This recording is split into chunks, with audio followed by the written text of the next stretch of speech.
Hello, comment ça va? Moi, ça va très bien, comme d'habitude. Aujourd'hui, je vous conte l'histoire de mes trips et de mes mille et une plantes. Vidéo un peu spéciale, hein? Et pour l'occasion, je me suis entourée de mes plus beaux bébés.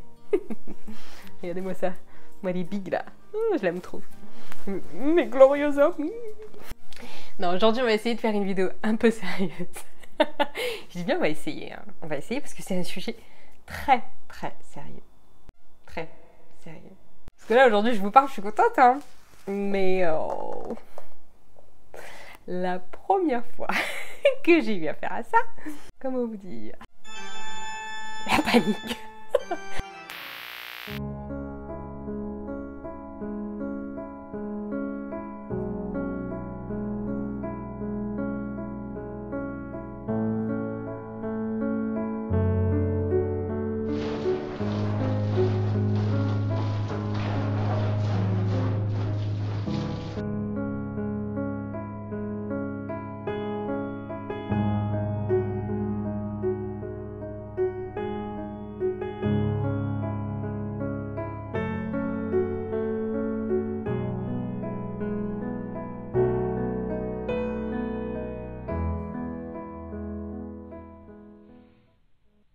En fait, heureusement, je me dis, mais heureusement que j'ai pas continué à faire mon réaménagement.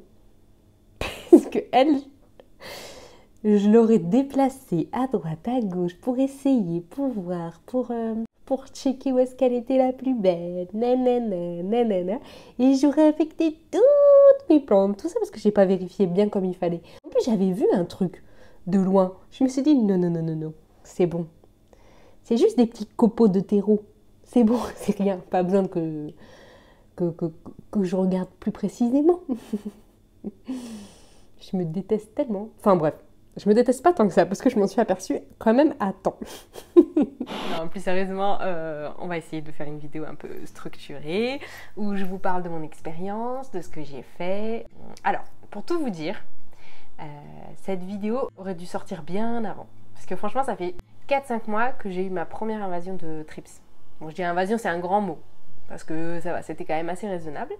Et à un moment donné, je me suis rendu compte qu'il fallait que j'ai assez de recul pour vous donner un maximum d'informations, des informations surtout concrètes, et pas rester sur du supposé. Voilà, beaucoup plus concrète, franchement qui marche. Et vraiment, ça marche, je vous jure. Ça a des avantages, des désavantages, je vais vous en parler dans cette vidéo. Mais franchement, 5 mois après, je me rends compte que pour l'instant, je ne changerai pas de technique et c'est ce qui me convenait le mieux. Avant d'avoir les trips et avant d'avoir d'autres genres de nuisibles, je m'étais vachement informée sur le sujet. Et le problème, c'est que j'avais vu beaucoup de vidéos de gens qui étaient en panique. Forcément. Quand toi, tu as une collection qui était quand même assez conséquente déjà en mai, hein, à l'été, j'en avais plus d'100 pour vous dire. Oh, t'es dégoûtée. En plus, c'était une plante qu'on avait en commun avec Sylvia et du coup qui avait transité par chez elle. Donc forcément, on en avait toutes les deux et on était dans la même galère en même temps. Voilà. Donc c'est vrai qu'on était au moins soutenus. Et en fait, ce qui génère vraiment le plus de stress, que je me rends compte après coup, ce qui génère le plus de stress, c'est que pour tous les traitements, globalement, ce qu'il faut faire et ce qui marche le mieux, c'est tout traiter en même temps. Tu peux pas traiter une plante, attendre un petit peu puis traiter celle qui est à côté, non. Il faut toutes que tu les traites en même temps. Et ce qui en fait, c'est ce qui génère le plus de stress, je pense. Et puis aussi le fait que peut-être t'as peur de mal t'y prendre et que ça revienne et que ça ruine tes plantes, tout ça. Donc, moi, partons de ce principe-là. Partons du principe que j'ai 2 enfants en bas âge et que j'ai pas le temps et que j'ai 1 milliard de plantes. Comment vous dire? Il fallait aller au plus efficace, hein?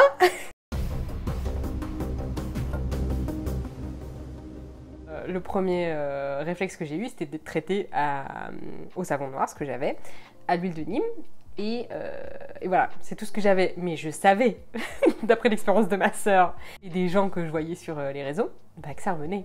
Je les ai isolés, puis je les ai traités, tout ça. Et quelques temps après, forcément, j'ai vu que c'était revenu. Parce que j'avais pas fait le système qu'on dit qu'il faut faire quand tu traites avec de l'huile de Nîmes ou n'importe quel traitement, il faut y repasser 2 semaines après. Sauf que franchement, je me voyais pas faire ça. Et puis, pour peu que tu aies oublié une plante, en plus, ce qui est conseillé avec cette technique-là, c'est de rempoter en fait. Mais franchement, t'as cru que j'allais rempoter tout ça? Non, surtout qu'il y en avait plein que je venais de rempoter.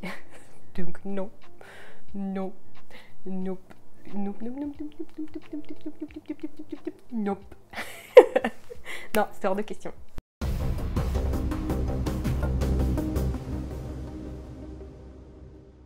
Donc, sous ces petits éléments, sachant mes besoins, c'est-à-dire de ne pas repasser 40 000 fois sur une plante, ne pas rempoter, ne traiter petit à petit mes plantes parce que j'en avais trop en fait et que le temps ne me permettait pas de tout traiter d'un coup.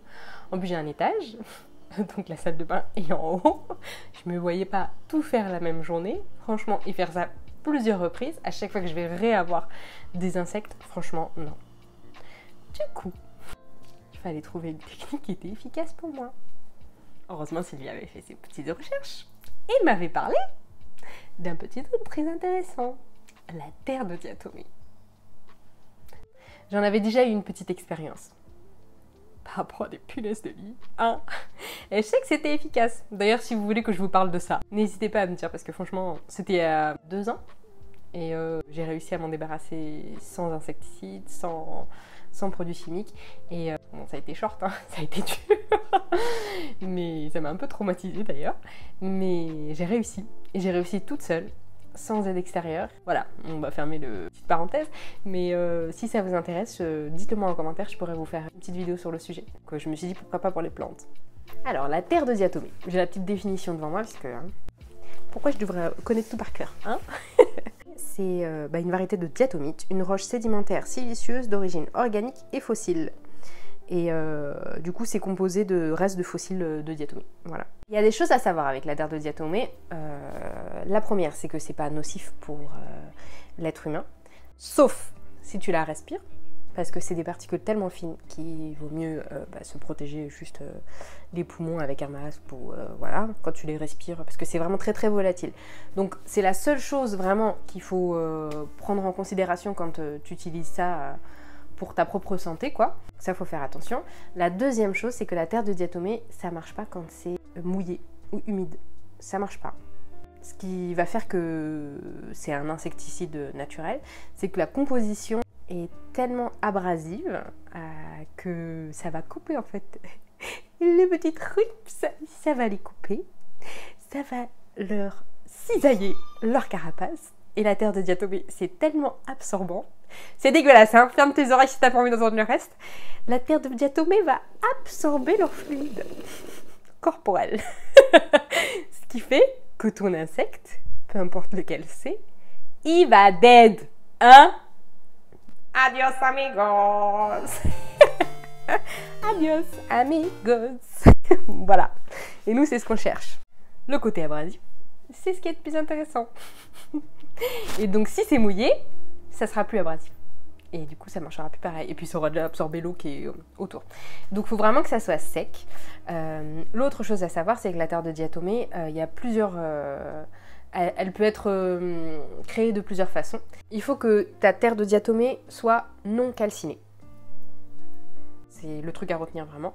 C'est ce type de terre de diatomée qui est utilisé vraiment dans les poulaillers, dans les animaleries, contre les insectes, les parasites, tout ça. Et c'est celle-là qu'on cherche à avoir sur nos plantes. Parce que je sais que d'autres types de terre de diatomée peuvent être nocives pour les plantes, pour toi, parce que je crois qu'elles sont encore plus fines. Et la terre de diatomée, qui est généralement blanche, n'est pas faite pour les plantes. Parce que je crois qu'elle est... Je sais pas exactement, donc je vais pas me lancer dans les détails, mais elle est chimiquement transformée, ou je sais pas exactement. Enfin bref, je te laisse aller faire tes recherches sur le sujet, parce que sinon, on va faire une vidéo qui fait 1 heure.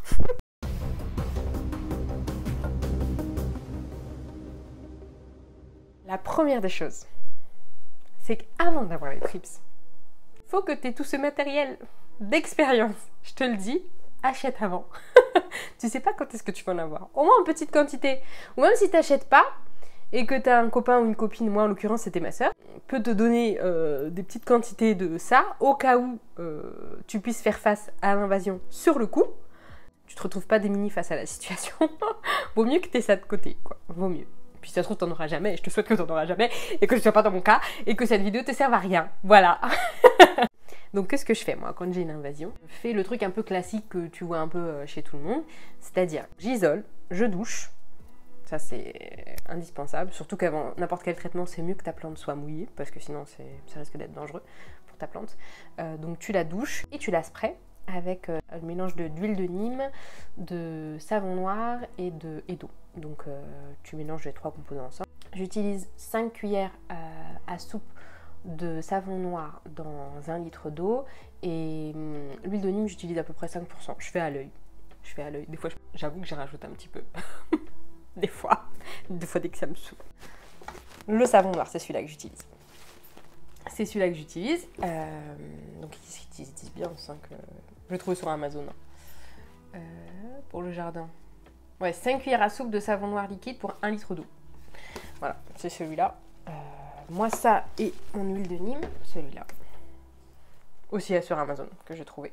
Ça, c'est 5% que j'utilise à peu près. C'est bio. Je l'ai sprayé sur mes plantes. D'ailleurs, ça fait une sorte de petite couleur blanche, mais vous inquiétez pas, ça part après. Il faut juste un petit peu secouer.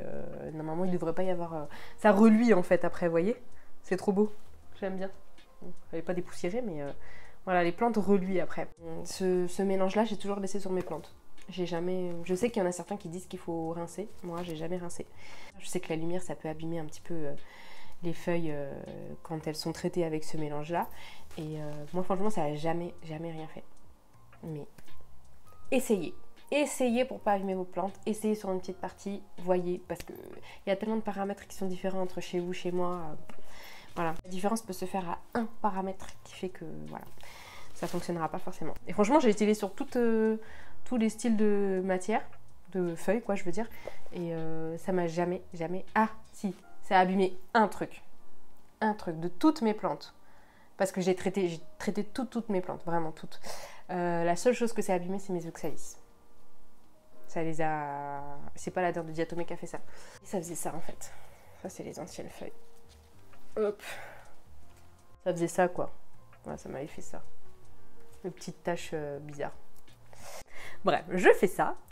Et une fois que c'est fait, avant que ça sèche, je rajoute ma petite terre de diatomée sur le dessous des feuilles. Il faut bien que ça accroche en fait à la surface, parce que si tu as beau mettre de la terre de diatomée en dessous des feuilles, si c'est pas mouillé, bah ça va pas tenir quoi. Et en plus là, ça va bien macérer. Ça va macérer avec l'huile de Nîmes et savon noir. Ah, voilà. Ils n'ont pas le choix là. Aucun échappatoire. Au début, j'avais pas ce petit truc là que j'ai chopé sur AliExpress. J'avais pas ce truc là. Du coup, je galérais. Ce que j'avais fait, c'est que ça peut vous aider peut-être pour vous. Hein. Moi, j'ai pris une petite salière que j'ai remplie de terre de diatomée et que du coup, je saupoudrais en dessous des feuilles. C'était très chiant.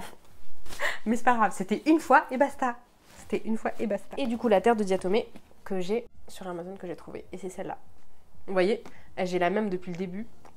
C'est toujours pas terminé. Voilà. Donc, ce truc-là, c'est la vie. Hein. Avant, j'en mettais vraiment partout. Alors que maintenant, avec ce truc-là, je suis beaucoup plus précise. Et bien, ce que je fais, c'est que je le mets là, sur cette zone-là, sur le pied, en fait, parce que forcément, les bêtes... les larves et tout, quand elles vont remonter ou les insectes adultes ou je sais pas quoi, la plupart n'ont pas forcément des ailes, et ben ils vont remonter par là, tac tac. Donc j'en mets là, là, ici dans toute la zone, parce que et un petit peu sur la tige, parce que c'est la zone sur laquelle ils vont forcément passer pour aller sur le dessus de la feuille et tourner. Donc s'ils veulent bouger de feuille ou un truc comme ça, ça va les attaquer direct. Donc voilà, ça c'est cool. Après c'est un petit peu chiant par exemple parce que la nouvelle feuille, celle-là par exemple elle n'est pas traitée et je ne l'ai pas traitée entre temps. Depuis qu'elle est sortie, je ne l'ai pas traitée parce que c'est une nouvelle feuille, celle-là aussi. Mais bon, si je vois un truc suspect, je réattaque et je sais que ça marche, donc ça ne me stresse pas. Voilà. Ne jamais mettre aussi de la terre de diatomée sur le dessus des feuilles parce qu'elle a besoin de faire de la photosynthèse et que si tu la caches de la lumière, elle va dépérir à petit feu. Il faut pas en mettre trop non plus parce que sinon elle n'arrivera pas à respirer. Ta plante elle a besoin de respirer. Donc voilà, faut être stratégique et bien positionner ta terre de diatomée.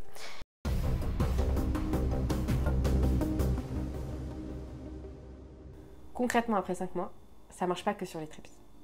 ça marche sur les cochenilles. Avec le traitement d'huile de Nîmes. J'ai jamais fait autre chose que ça. Hein. Jamais. Sur les cochenilles, jamais revenu. J'en ai eu sur 3, c'est jamais revenu. Sur les araignées. En fait, sur les araignées, j'ai un petit doute. Parce que j'arrive pas, il y a un truc que j'arrive pas trop à savoir. Et ça, je vous ferai un update pour après. J'ai suspecté à un moment donné avoir des acariens, mais c'est pas avéré parce que en fait j'ai vu des petites toiles, mais j'ai pas vu d'araignées. Et le problème c'est que la terre de diatomée ça ressemble beaucoup aux acariens. C'est ça. Mais la plante elle est très bien. Par exemple, j'ai testé sur plusieurs de mes plantes où il y avait des petites toiles. J'ai laissé sans traiter, sans rien. Et je sais que les acariens ça détruit une plante hyper rapidement en fait. Et franchement, il s'est rien passé. Donc je pense que c'était des vraies araignées. Et les vraies araignées par contre ça marche pas. Hein. Des petites vraies araignées qui font rien à tes plantes. Mais ça marche pas. Ça marche pas avec les moucherons. Ça marche pas. Je vous en ai parlé dans une autre vidéo. Je pensais que ça allait marcher sur ça. Parce qu'en fait, quoi qu'il arrive, le terreau, si tu le mets sur le terreau, en fait, je pense que ça va tuer quelques larves, quelques insectes, mais déjà ils sont volants en fait. Donc, et les larves en fait se trouvent dans le terreau et le terreau il est forcément humide en fait. Même si moi j'avais essayé la technique d'arroser par le bas, ça marche pas. Franchement ça marche pas. Et je suis même pas sûre que ça limite un peu. Moi ce qui marche le mieux sur les moucherons c'est les stickers. Oh, ça va être dégueulasse ce que je vais vous montrer. Attention, attention les yeux. Lui il est en dessous. Ah puis c'est mouillé. Le pauvre, je vous montre vraiment le plus moche de tous, attendez, ça se fait pas. J'ai pas un autre sticker là. Bref, c'est pour vous montrer. C'est dégoûtant mais c'est pas grave. Il cumule terre de diatomée, mocheté de la feuille parce que c'est celle que c'était une de mes commandes plantes là, à rater. Mais bref, voilà, les stickers franchement c'est ce qui marche le mieux. Ça, il faut mettre sur chacune des plantes. Ça marche super bien, ça limite, ça stoppe pas complètement, mais ça limite. Et donc finalement, je conseille pas la terre de diatomée. Ce que je conseillais au début, je le conseille pas sur les moucherons. Franchement, ça marche pas. Ça marche pas. Puis ils vivent leur best life dans le terreau qui est humide. En fait, la terre de diatomée, je la laisse. Hein. Je la laisse, je sais pas, franchement... Des fois, j'ai laissé des mois hein, sur des plantes suspectes.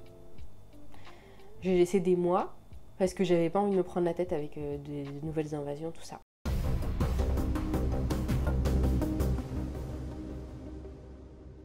Mais bon, le seul truc franchement qui est dérangeant, qui est chiant, c'est que c'est sale.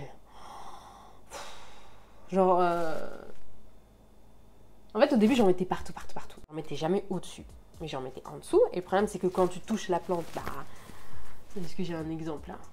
Exemple. Oh, au passage elle est pas trop belle franchement. J'ai traité. Et, vous voyez, moi, est-ce que vous voyez? Voilà. Donc le désavantage déjà, c'est que c'est méga sale. Moi, mes étagères, elles sont toujours dégueulasses, mais vraiment dégueulasses. On dirait que j'ai de la poussière à fond et je passe ma vie à nettoyer. Mais le problème, c'est que voilà, tu mets ta terre de diatomée, là, en dessous. Et même si ça tient comme ça, et ben si tu passes, tu tapes, et ben voilà, je sais pas si vous voyez avec la caméra, bah ça tombe. Et forcément, ça tombe en dessous sur l'étagère. Et c'est moche. Et des fois, ça tombe sur le dessus des feuilles qui sont en dessous. Ah, comme ça, par exemple, à mon avis, c'est celle du dessus qui ont foutu de la terre de diatomée par-dessus. Donc voilà, sur ça, franchement, c'est chiant. Mais j'essaie de trouver une petite solution. Avant, vu que j'étais tellement overbookée et tout, que je le laissais tout bêtement, tout le temps. Et franchement, mes plantes, elles en ont pas souffert du tout. Regardez l'énorme feuille qu'elle m'a sortie. Et ben, maintenant, je me suis dit, pour profiter mieux de mes plantes, ce qui est un peu dommage, franchement, de ne pas profiter de tes plantes, et ben, c'est que je les nettoie de temps en temps. Par exemple, par zone. Disons que celle-là, par exemple, toute cette zone-là, bah, je vais me décider de tout doucher et peut-être remettre du spray huile de Nîmes, savon noir, mon petit mélange là, et je vais laisser. Et puis dès que je verrai une petite, un insecte ou un truc un peu suspect, des larves ou je sais pas quoi, bah, je mettrai et je retraiterai toute la zone. Mais au moins, pendant le temps où il n'y a pas de bête, bah, j'aurai profité de mes plantes sans ce truc moche. Mais après, elles vont bien, hein. Elles vivent leur best life. Prendre en photo une plante qui a de la terre de diatomée, bah, c'est chiant, quoi. C'est tout ça, ça la met pas en valeur. Même pour en profiter, voilà. C'est pour ça que de temps en temps, je nettoie des zones, je leur laisse pas, je suis contente. La plupart, en fait, où je veux vraiment laisser de la terre de diatomée, c'est près de la fenêtre. Parce que franchement, les trips, ça vient de la fenêtre. Moi, les fenêtres, je les laisse très souvent ouvertes. Et franchement, ça vient de l'extérieur. Hein. Tes fenêtres, tu les ouvres, il y a des trips dehors. Il y a des trips sur tes plantes extérieures, il y en a sur... dans l'arbre qui est en face, il y en a partout en fait. Tu peux en ramener de dehors. Donc franchement, moi j'étais paniquée sur le coup. Hein. Mais 5 mois après, franchement maintenant, je m'en fous. Enfin, c'est pas que je m'en fous, ça me saoule un peu quand je vois ça, mais je suis là, oh, encore un truc à faire, c'est chiant. Et voilà, je deal avec parce que j'ai accepté que si je voulais avoir toutes ces belles plantes, bah fallait que je vive aussi avec les petits insectes qui vivent dedans parce que c'est la nature. Et que donc j'ai pas trop envie qu'ils m'envahissent hein, non plus, donc il faut que je fasse attention. Mais j'accepte, s'il y en a, bah ok, ça va me saouler sur le coup, parce que j'aurai des choses à faire qui vont être chiantes, mais franchement, c'est pas grave, faut juste checker, être à jour sur tes vérifications, ne pas laisser traîner les trucs pour pas te laisser envahir. Voilà, c'est vraiment toute une routine à avoir qui, je pense, est indispensable quand tu es une plante addict en fait. Vraiment, t'as pas le choix. Et acceptation. Parce que sinon tu vas être triste. C'est dommage. Donc acceptation et tu réfléchis à la meilleure méthode et tu te renseignes et t'essaies de choper. Moi c'est un peu mon leitmotiv. Hein. En tout cas paniquez pas, franchement ça sert à rien. Il y a toujours une solution à tout. Donc, faites pas comme moi, vous stressez pas pour ça, c'est pas grave. C'est pas grave. Mais faites vraiment attention à la terre, au type de terre de diatomée que vous achetez. Hein, parce que j'ai eu des petits retours de gens qui avaient acheté de la terre de diatomée blanche ou un truc du genre. Il me semble que ça avait un petit peu abîmé leurs feuilles. Donc bref, sur ce, j'espère que ça vous a plu. N'oublie pas de mettre un petit pouce, de me laisser un petit commentaire et de t'abonner. Ça me fait très plaisir. Même si c'est pour mettre un petit cœur. Hein. ça aide la chaîne en fait et ça me fait trop plaisir. Voilà. Bon, moi je vous laisse. Je vous dis à très vite et profitez bien de vos petites plantes. Bye bye.